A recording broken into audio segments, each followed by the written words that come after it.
For most car guys, the call of the open road is undeniable. You and your machine, and the world laid out in front of you, waiting to say hello. And there's no better way to see the United States of America. I've always wanted to take a road trip across the country, and this year, I finally did it. For 3 weeks in the months of May and June, I struck out across the country in the GTO. In this episode, Austin and Australia collide as the V8 Supercars series touches down halfway around the world at the brand new Circuit of the Americas racetrack. My name is Josh Harrell. I host Josh's Car Corner, and this is my road trip.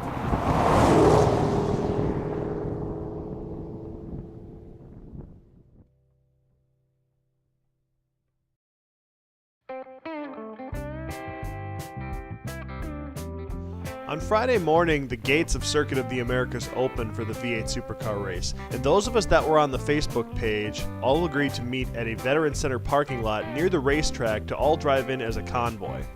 The problem is, when we got there, the Veterans Center was being repaved, so some of us parked at a gas station across from the Veterans Center.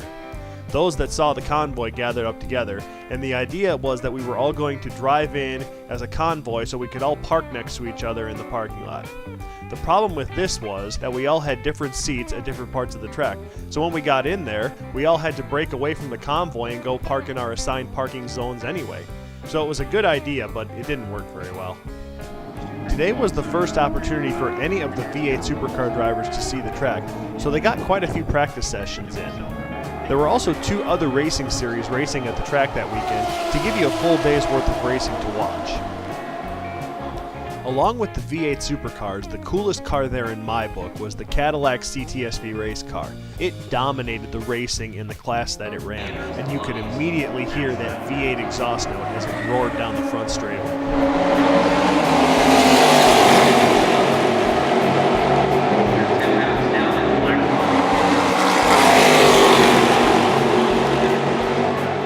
Once I got inside, I met up with Jerry Barnes, who had driven all the way from South Carolina in his G8. Eventually, we met up with Peter Gauthier, who I had met at dinner the night before. This guy is a diehard. He drove all the way from Toronto, Ontario in his G8 to be here for the inaugural supercar race. The Circuit of the Americas is an amazing facility, but my only big gripe is that they don't allow any outside video recording.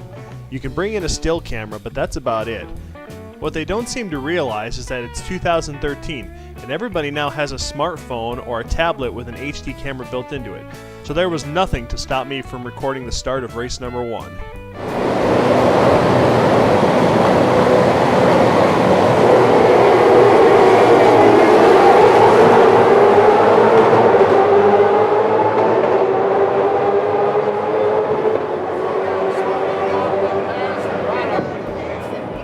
Craig Lowndes and Jamie Whincup won the first 2 races on Saturday, and I didn't see that changing on Sunday because the Red Bull team was so dominant. The one thing the pictures don't show is just how hot it was down at the track. The temperatures were in the mid-90s every day, the sun was beating down, and the wind was blowing dust everywhere.